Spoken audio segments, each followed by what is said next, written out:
हरे कृष्णा। सभी का स्वागत है। भगवत गीता का सुंदर पाठ चल रहा है, अध्याय नंबर 6, जिसका शीर्षक है ध्यान योग। भगवान हमें ध्यान योग सिखा रहे हैं, लेकिन ध्यान योग के माध्यम से हमें भक्ति योग ही अंततः सीखना है। तो भगवान अभी करंटली हमें क्या बता रहे हैं ध्यान योग के माध्यम से? भगवान ने हमें बताया कि जैसा हम जन्म व्यतीत करते हैं, अगर हम थोड़ी सी भी भक्ति कर लेते हैं तो अगला जन्म हमें धनी परिवार में मिलता है। अगर हम थोड़ी सी ज्यादा भक्ति कर लेते हैं तो हमें एक भक्त परिवार में जन्म मिलता है, ताकि हम अपनी उस भक्ति को पूरी कर लें। अगर इंसान दीर्घ काल तक भक्ति करता रहता है, बहुत अधिक भक्ति करता है, अर्थात थोड़ी सी उसकी शेष रह गई बस 100% होने में, तब उसे महात्माओं के यहाँ पर जन्म मिलता है, ताकि उसे वह माहौल मिल सके कि वह अपनी भक्ति पूर्ण कर सके। ऐसा भगवान बता रहे हैं। अब आगे भगवान इस संदर्भ में क्या कहते हैं, हम वंदना करने के बाद वो जानते हैं। हरे कृष्णा। ओम अज्ञानतिमिरान्धस्य ज्ञानाञ्जनशलाकया चक्षुरोन्मीलितं येन तस्मै श्रीगुरवे नमः। श्रीकृष्ण चैतन्य प्रभु नित्यानंद श्री अद्वैत गदाधर श्रीवासादि गौरभक्तवृंदा। हरे कृष्णा कृष्णा कृष्णा हरे हरे, हरे राम राम राम हरे हरे। हरे कृष्णा। आइए आगे बढ़ते हैं। भगवान अब आगे क्या कह रहे हैं? पूर्वाभ्यासेन तेने ह्रियते हीयवशाः अपि सः जिज्ञासु अपि योगस्य शब्द ब्रह्मति वर्तते। हरे कृष्णा। अपने पूर्व जन्म की दैवी चेतना से वह न चाहते हुए भी स्वतः योग के नियमों की ओर आकर्षित होता है। ऐसा जिज्ञासु योगी शास्त्रों के अनुष्ठानों से परे स्थित होता है। हरे कृष्णा।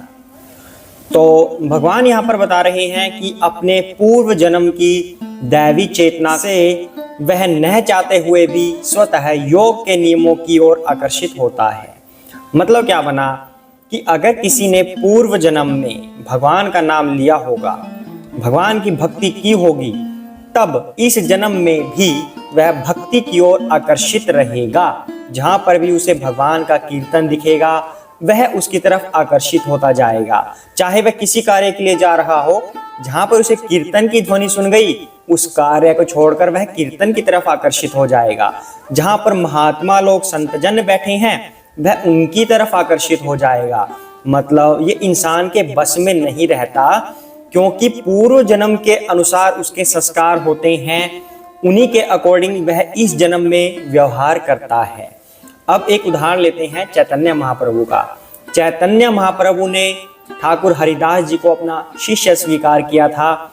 हरिदास जी कौन है? मुसलमान परिवार में उन्होंने जन्म लिया था, लेकिन क्योंकि वे प्रतिदिन भगवान के 3 लाख बार नामों का जप करते थे, हरे कृष्ण कृष्ण कृष्ण हरे हरे, हरे राम राम राम हरे हरे, तो उनका इस समय कहां पर जन्म है ये मैटर ही नहीं करता। जब वो भगवान के नामों का उच्चारण प्रतिदिन कर रहे हैं 3 लाख बार, तो चैतन्य महाप्रभु ने उन्हें दीक्षा दे दी कि ये मेरा शिष्य है। क्या समझा गया कि ऐसा नाम उच्चारण कोई यूं ही नहीं कर सकता। पूर्व जन्म में इन्होंने भगवान के बहुत नाम उच्चारण किए होंगे, बहुत भगवान की भक्ति की होगी, तब जाकर इस जन्म में ये पॉसिबल हो पाया कि ये भगवान के नाम का जप कर रहे हैं। तब उन्हें दीक्षा दी गई चैतन्य महाप्रभु के द्वारा। अर्थात अगर हमने भक्ति की है पूर्व जन्म में, तब हम इस जन्म में आकर्षित होते हैं भक्ति की तरफ, अदरवाइज हम आकर्षित नहीं हो पाते। यही भगवान यहाँ पर कह रहे हैं। ऐसा जिज्ञासु योगी शास्त्रों के अनुष्ठानों से परे स्थित होता है। अब इसका मतलब क्या हुआ कि योगी शास्त्रों के अनुष्ठानों से, अनुष्ठान क्या होते हैं? कर्मकांड टाइप का कुछ हो गया कि जो शास्त्र में लिखे हैं कि ये अनुष्ठान करने से ये मिलता है, वो अनुष्ठान करने से वो मिलता है।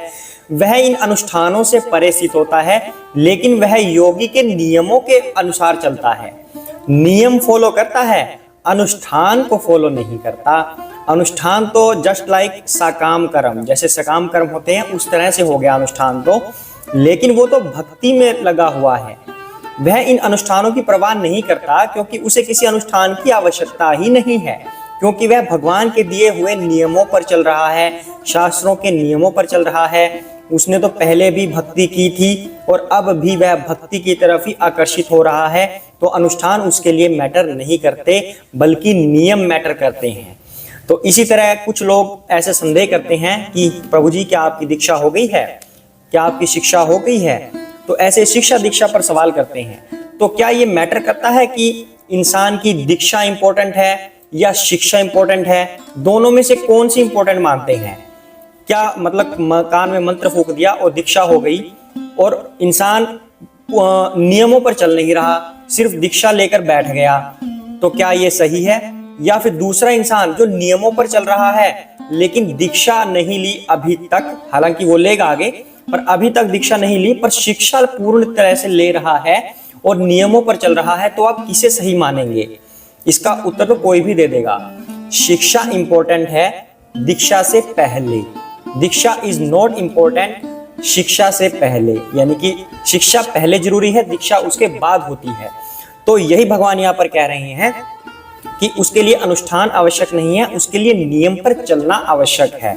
तो पूर्व जन्म के जो संस्कार होते हैं वो नेक्स्ट जन्म में हमें पता चलते हैं, मतलब जो अब जन्म हम जी रहे हैं, जो भी हम व्यवहार करते हैं वो अपने पिछले जन्म के अनुसार करते हैं। अगर हम भक्ति कर लेते हैं थोड़ी सी, तो अगले जन्म में भी हम भक्ति कर पाएंगे।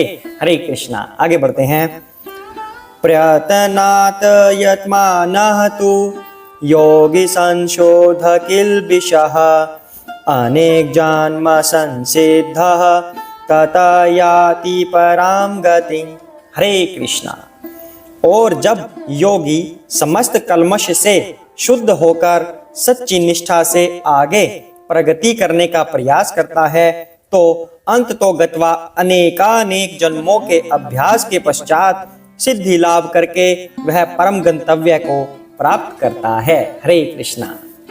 तो बात कृष्ण आगे बढ़ा रहे हैं इसी चीज को कि जब योगी सभी कल्मशों से शुद्ध होकर, जो संसार के सिस्टम है, माया का सिस्टम है, जो उन सब कल्मशों से मुक्त होकर, शुद्ध होकर, इंद्रिय तृप्ति से हटकर, मतलब इंद्रियों को भी कंट्रोल में कर लिया, मन को भी कंट्रोल में कर लिया, माया को दूर हटा दिया, इन सभी कल्मशों से खुद को अगर वो शुद्ध कर लेता है तब, और सच्ची निष्ठा से, मतलब निष्ठा भी होनी चाहिए। ऐसा नहीं कि शुद्ध हो गया, ठीक है कि मुझे वो प्राप्त करना है, भगवत धाम प्राप्त करना है, तो उसी के लिए मैं कार्य करूंगा, लेकिन निष्ठा है नहीं।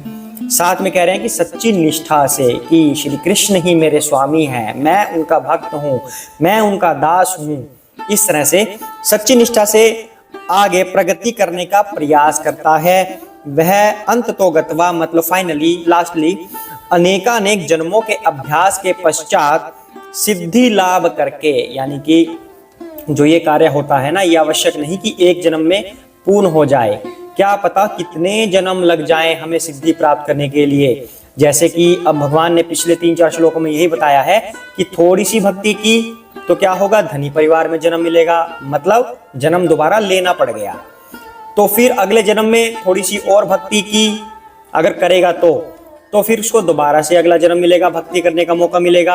अगर उसने भक्ति नहीं की अगले जन्म में, तो पता नहीं किस चीज का जन्म मिलेगा। यानी कि इस तरह से इंसान के बहुत सारे जन्म हो जाते हैं अभ्यास करते करते करते।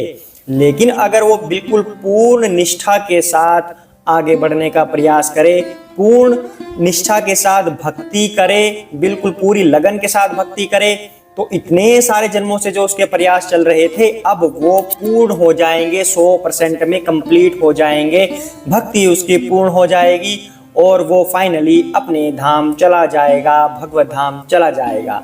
ये भगवान यहाँ पर कहने का प्रयास कर रही हैं। तो हम आज के इस पाठ से क्या सीख रहे हैं कि हमें भक्ति में लग जाना चाहिए। जितनी जल्दी हमें ये बात पता चले कि भक्ति आवश्यक है, तुरंत भक्ति में लग जाएं और कभी भी भक्ति को छोड़ो नहीं। पीछे का रास्ता नहीं मुड़ना, आगे ही बढ़ते जाना है, ताकि हमारा 100% जल्द से जल्द पूरा हो उसके लिए हमें बहुत सारे जन्म ना लेने पड़े।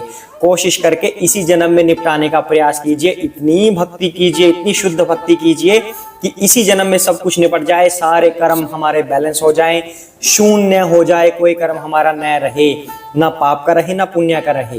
तभी हमें भगवत धाम मिलेगा, जब पुण्य भी ना हो, क्योंकि पुण्य को भुगतने के लिए भी हमें आना पड़ता है, उसका लाभ लेने के लिए। ना पाप हो ना पुण्य हो, तब हम भगवत धाम जा सकते हैं, और यह कार्य सिर्फ भक्ति से ही किया जा सकता है। हरे कृष्णा। सभी साथ में बोलेंगे, जय श्री कृष्ण चैतन्य प्रभु नित्यानंद श्री अद्वैत गदाधर श्री वसादि गौर भक्त वृंदा। हरे कृष्ण कृष्ण कृष्ण हरे हरे, हरे राम राम राम हरे हरे। हरे कृष्ण।